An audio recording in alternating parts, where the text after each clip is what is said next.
Good afternoon, ladies and gentlemen, and to our guests, thank you for being here, and to our constituents and friends out in the audience, thank you for being here as well. Our hearing today will examine U.S. policy options for dealing with ongoing crisis in the Democratic Republic of the Congo. One of the priority countries in the United States is Africa policy as identified by the administration and as confirmed by congressional legislation and oversight over the past several years.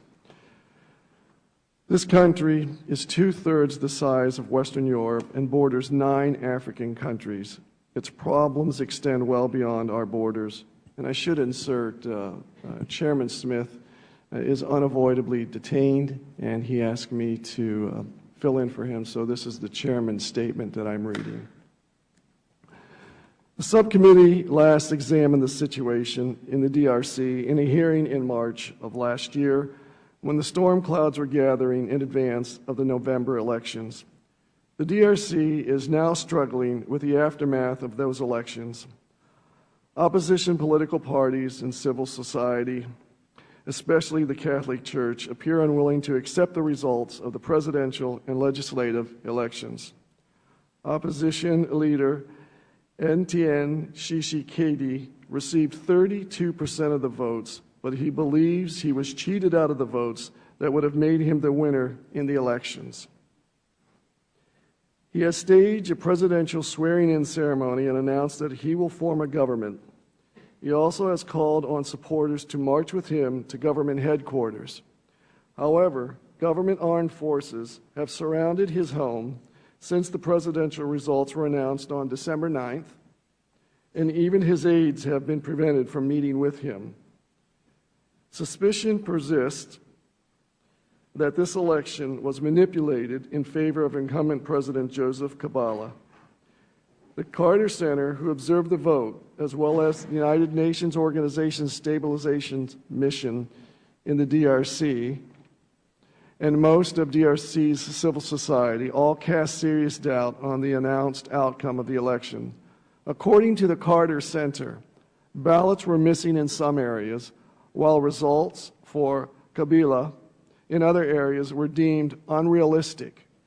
Calls for new elections not only continue but appear to be growing in intensity. Perhaps government intimidation has minimized any uprising by a discontented population, or perhaps the Congolese have accepted that Kabila will do whatever it takes to ensure his victory. It could be the poverty and a lack of information among the population has restrained the widespread resort to protest. Still, there is significant instability throughout the country. This calls into question the long-term stability of a country that is critical to U.S. interest, which includes the continued flow of strategic minerals. Congolese have reason to be skeptical that they will ever have a stable government that functions on their behalf. There has been one crisis after another since independence in 1960, caused by the selfish actions of predatory leadership. An estimated 4 million Congolese lost their lives in 2 wars from which they are still recovering. Most Congolese remain poor, hungry, and in danger of violence. Their government cannot provide the most basic necessities for their families. Public administration is virtually non-existent, with civilian servants demanding payment for the public for even the most routine services. MONUSCO is handling security, and the World Health Organization is dealing with the country's public health issues. The challenge for the international community is to help build the capacity and political will of the Congolese officials to assume the responsibility for caring for the protecting their citizens.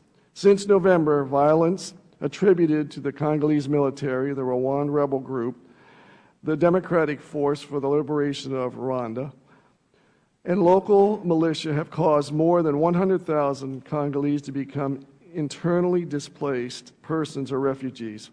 Local vigilant groups have clashed with the Rwandan rebels in North Kivu province and displaced about 75,000 from 30 villages in North Kivu province.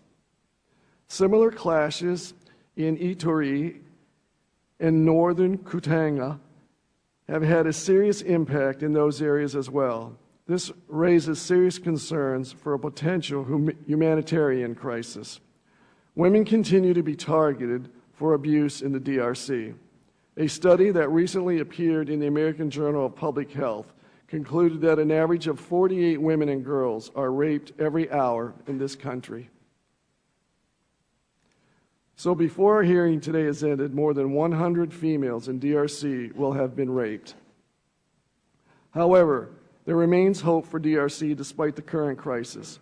Even during the worst stages of the global financial crisis, the World Bank was predicting that DRC's economy would grow by 7% annually over the next several years, making it one of the world's fastest growing economies. At the local level, Congolese reportedly have developed coping methods for an absent government. Women have developed rotating credit systems to compensate for an inaccessible banking system, and farmers have banded together to rent trucks to jointly take their product to market. Since the early days of Congolese independence, the United States has been involved in the DRC and continues to play a significant role there. In fiscal year 2011, economic support funds were targeted to support the government of Congo's stabilization and recovery program through support to community recovery and reconciliation, conflict mitigation and resolution, and the extension of authority. International military education and training funds focus on training Congolese officers on military justice, human rights, and joint operations. The United States also provides significant humanitarian assistance to the DRC. The United States provides bilateral aid to DRC of more than $205 million in fiscal year 2008, $296 million in fiscal year 2009, and $282 million in fiscal year 2010, and $215 million in fiscal year 2011. The Obama administration requests more than $262 million for fiscal year 2012. Our hearing today will allow the administration agencies primarily responsible for the United States relation with the DRE to report on what our government can and will do to help the world's 12th largest country weather this crisis. And before I introduce our witnesses this afternoon, all full statements by members and our panelists, as well as other related statements and materials, will be inserted into the record. I defer now to my colleague, Ranking Member Congressman Payne.